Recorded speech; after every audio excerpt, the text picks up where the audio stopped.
আমরা আগে যে প্রবলেমগুলো করলাম এরপরে আমরা আরো 3টা অঙ্ক লিখেছি।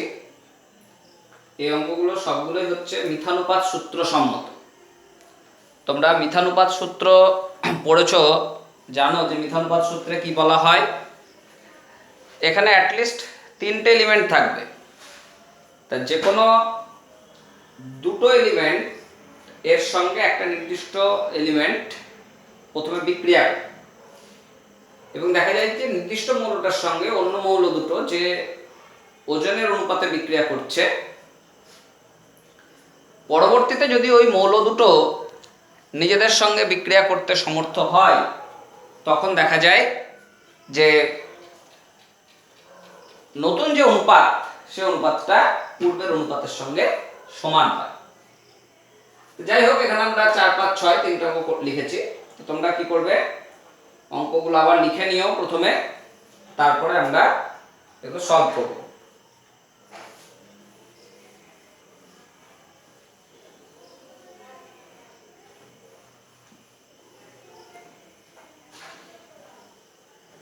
দেখো, প্রথম অঙ্কটা বলছে কি অ্যামোনিয়াতে 82.3% নাইট্রোজেন আছে। তাহলে নাইট্রোজেনটা বলা হয়েছে 82.35%। তাহলে বুঝতে পারছো হাইড্রোজেন হবে 100 মাইনাস 82.35%।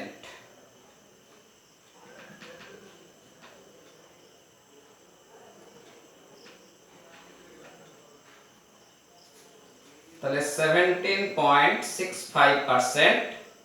তাহলে nitrogen is to hydrogen 82.35 is to 17.65 থাকলো করা। এবার বলছে জলে হাইড্রোজেনের পরিমাণটা দেওয়া আছে 11.11%। তাহলে অক্সিজেন বুঝতেই পারছো 100 মাইনাস এটা করলে আসবে 88.89%। তাহলে আমি যদি অক্সিজেন ইস টু হাইড্রোজেন বের করি তাহলে কি আসবে 88.89 ইস টু 11.11। এই পর্যন্ত আমরা দুটো যৌগ থেকে পেলাম। এবার দেখো এই দুটো যৌগের মধ্যে কমন এলিমেন্ট কোনটা, অবশ্যই হাইড্রোজেন। তাহলে এখন দেখবেও যে হাইড্রোজেনের একটা নির্দিষ্ট পরিমাণের সঙ্গে এই যৌগে কতটা নাইট্রোজেন যুক্ত হয়েছে আর এই যৌগে কতটা অক্সিজেন যুক্ত হয়েছে। তাহলে আমরা হাইড্রোজেনটাকে চেষ্টা করব কি 1 করে নেওয়ার। তাহলে 82.35 ভাগ 17.65 ইস টু 17.65 বাই 17.65।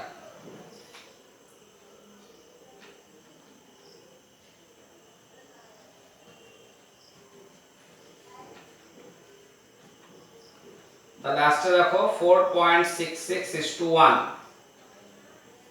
আর এখানে যদি আমরা করি 88.89 ভাগ 11.11 ইস টু 11.11 বাই 11.11, তাহলে হচ্ছে 8 ইস টু 1। তাহলে এখানে দেখো হাইড্রোজেনের 1 ভাগের সঙ্গে নাইট্রোজেন যুক্ত হয়েছে 4.66, আর এখানে হাইড্রোজেনের 1 ভাগের সঙ্গে অক্সিজেন যুক্ত হয়েছে 8 ভাগ। তাহলে আমরা বলবো কি হাইড্রোজেনের নির্দিষ্ট পরিমাণের সঙ্গে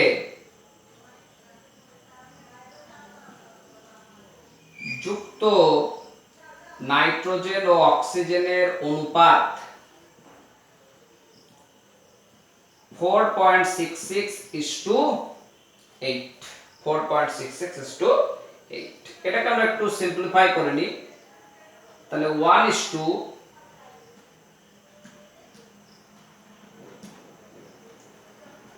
1.71 লিখলাম। কি করলাম না, তো 4.66 দিয়ে দুটোকে ভাগ করলাম। তাহলে আমরা দেখলাম যে হাইড্রোজেনের স্থির পরিমাণের সঙ্গে নাইট্রোজেন আর এই যৌগের অক্সিজেন যুক্ত হয়েছে 1:71 এই অনুপাতে। এবার দেখো এই হাইড্রোজেন এবং নাইট্রোজেন নাইট্রোজেন এবং অক্সিজেন এরাও নিজেদের যুক্ত হয়ে যৌগ গঠন করেছে, সেটা বলা হয়েছে নাইট্রোজেন পারঅক্সাইড। তাহলে নাইট্রোজেন পারঅক্সাইডে দেখো নাইট্রোজেন আর অক্সিজেনের পরিমাণ আমরা পেয়ে যাচ্ছি 69.57%। অক্সিজেন আছে, তাহলে নাইট্রোজেন হচ্ছে 100 মাইনাস 69.57%।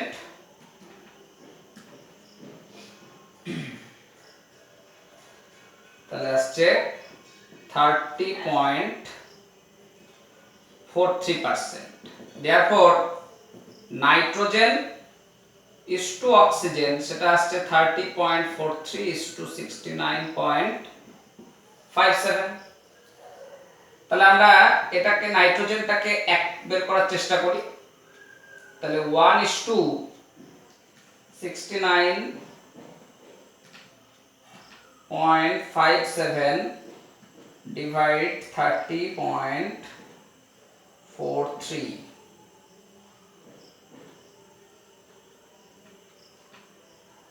তাহলে আসলো 2.28। তাহলে দেখো এই অনুপাতটা আসছে 1:1.71 আর এখানে আসলো 1:2.28। তাহলে আমি কি বলেছিলাম মিথানুপাতে হয় সমান হবে অথবা গুণিতকে থাকতে পারে অথবা উপগুণিতকেও থাকতে পারে। তাহলে এটা কিভাবে আছে দেখো, এটাকে আমরা এরকম লিখতে পারি 1:1.71 into 4/3। তাহলে দেখো একটা উপগুণিতক ফর্মে আছে। তুমি এই 2.28 কে যদি 1.71 দিয়ে গুণ করো তাহলে দেখবে 4/3 চলে আসবে 1.33 মানে 4.3 এই 4/3। তাহলে আমরা দেখছি কি এই অনুপাতে আসলো না, কিন্তু এই অনুপাতেরই একটা উপগুণিতক আকারে এসেছে। তাহলে আমরা বলবো কি এই তথ্য মিথানুপাত সূত্র সম্মত।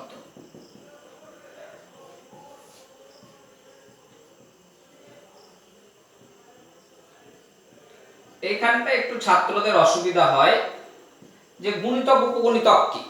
গুণিতক বা উপগুণিতক বলতে বোঝাচ্ছে একটা তো জেনারেলি 1 চলেই আসবে, অন্যটা যখন আসবে না তখন দেখতে হবে যে কোনো সংখ্যা ভগ্নাংশ বা কোনো পূর্ণ সংখ্যা গুণ করে সেই অনুপাতটা আসছে কিনা, সে তাহলেই মিথানুপাত সূত্র হবে। মিথানুপাত সূত্রের অঙ্ক চেনার নিয়ম কি, অ্যাটলিস্ট 3টে এলিমেন্ট। গুণানুপাতে যেরকম বললাম কি 2টো এলিমেন্ট নিয়ে অঙ্ক হবে, আর এখানে দেখো 3টে এলিমেন্ট, এখানে যেমন নাইট্রোজেন হাইড্রোজেন অক্সিজেন দিয়ে 3টে যৌগ পেয়েছো। আমরা যে 3টে অঙ্ক এখন করব সবগুলো কিন্তু মিথানুপাত সূত্র সম্মত। দেখো পরের অঙ্কটা কনসেপ্ট ক্লিয়ার হবে। পরেরটা দেখো x y z 3টে মৌল আছে। তাহলে দেখো আগেরটার মতনই ওখানে 3টে মৌল ছিল নাইট্রোজেন হাইড্রোজেন অক্সিজেন। তাতে x y যৌগে তোমাকে বলছে 75% x, তাহলে y হচ্ছে 25%। তাহলে x is to y আমি বলবো কি 75:25 থাক, পরে আবার দেখছি কি আসছে। তারপরে দিয়েছে দেখো xz, তাতে কি বলা আছে x হচ্ছে 100 মাইনাস 57.14 আর z হচ্ছে 57.14।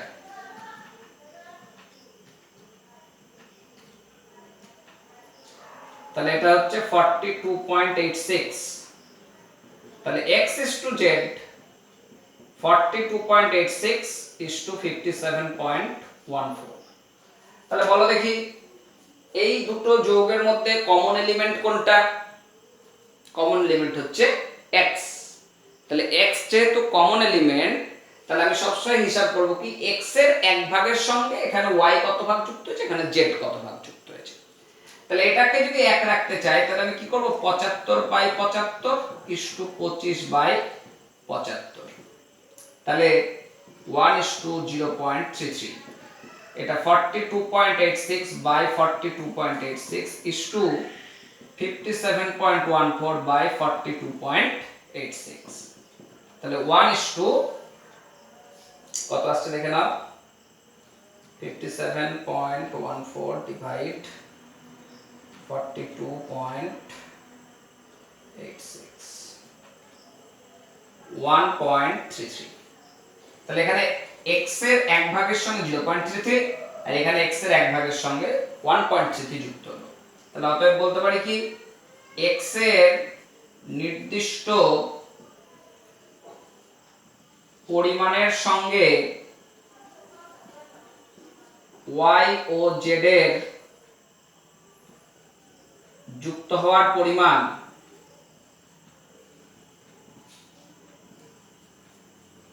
পরিমাণের অনুপাত 0.33:1.33। তাহলে এটা আমরা চলে আসছি 1:4 এ। দেখো 1.33 ডিভাইড 0.33 করলে আসছে 4.03, অ্যাপ্রক্স আমরা ধরে নিচ্ছি 4। তাহলে x এর নির্দিষ্ট পরিমাণের সঙ্গে y আর z এর যে যুক্ত হওয়ার পরিমাণ তার অনুপাত দাঁড়ালো 1:4। এবার আমরা তৃতীয় যৌগটায় আসি, একই স্টাইল।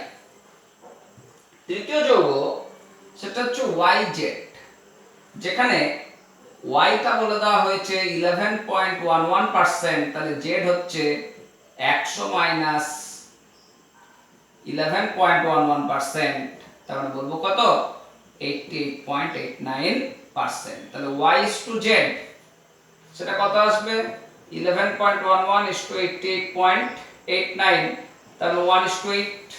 তাহলে এখানে দেখো y/z 1:4 আর এখানে আসলো y/z 1:8। তাহলে এটাকে কি লিখতে পারি 1:4 * 2। তাহলে এখানে দেখো এটা গুণিতক আকারে আসলো, আগেরটা যেমন 4 এর 3 গুণ করে এসেছিল, এটাই 2 গুণ করে আসলো। তাহলে গুণিতক আকারে আসলো, সমানও হতে পারে, অনেক অঙ্ক তো সমানও হয়, 1:4 ও চলে আসতে পারত, তথ্য যেরকম দেওয়া থাকবে তোমাকে যাচাই করতে হবে। এখানে আসলো 1:8, যেটা 1:4 * 2। তাহলে আমরা বলবো তথ্য মিথানুপাত সূত্র সম্মত।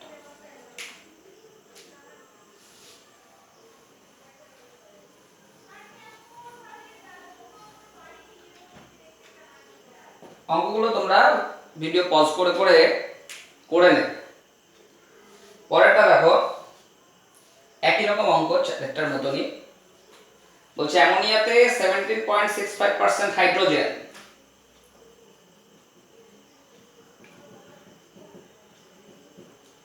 তাহলে নাইট্রোজেন কত হবে 100 মাইনাস 17.65, 82.35। তাহলে আমরা বলবো কি হাইড্রোজেন নাইট্রোজেন 17.65:82.35।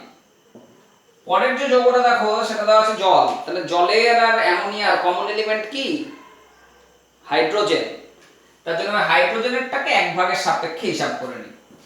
তাহলে এটা 1:82.35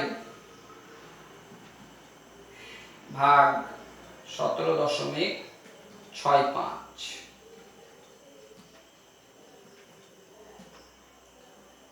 4.66। বিষয়টা বুঝতে পেরেছো?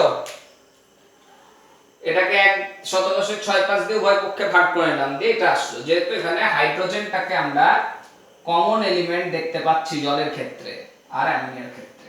পরেরটা দেখো হাইড্রোজেন বলা আছে 11.11%, তাহলে অক্সিজেন হচ্ছে 88.89%। তাহলে হাইড্রোজেন অক্সিজেন 11.11:88.89, তাহলে আমরা বলবো কি 1:8। তাহলে 1 ভাগ ওজনের হাইড্রোজেনের সঙ্গে নাইট্রোজেন যুক্ত হয়েছে 4.66, 1 ভাগ ওজনের হাইড্রোজেনের সঙ্গে অক্সিজেন যুক্ত হয়েছে 8 ভাগ। তাহলে আমরা কি বলবো হাইড্রোজেনের 1 ভাগ পরিমাণের সঙ্গে যুক্ত নাইট্রোজেন ও অক্সিজেনের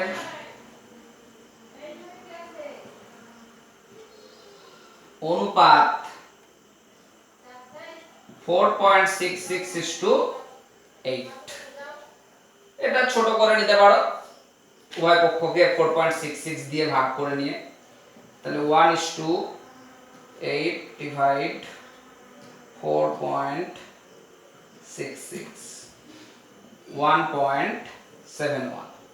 বা উল্টোটাও করতে পারতে, 8 দিয়ে উভয় পক্ষকে ভাগ করে নিতে পারতে, তাও হবে, কোনো অসুবিধা নাই, যেটা ইচ্ছা।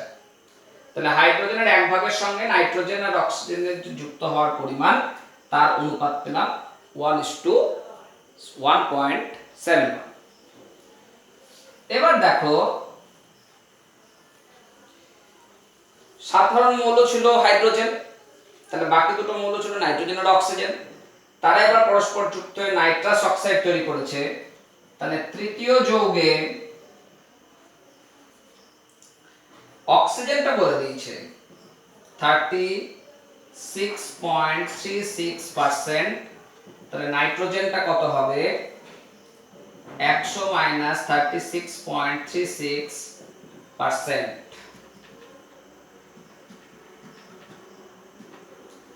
তার মানে আসছে 63.64%। তাহলে এখানে আমি নাইট্রোজেন অক্সিজেন বের করেছি, এখানেও তাহলে নাইট্রোজেন ইস টু অক্সিজেন বের করলাম, তাহলে 63.64 36.36।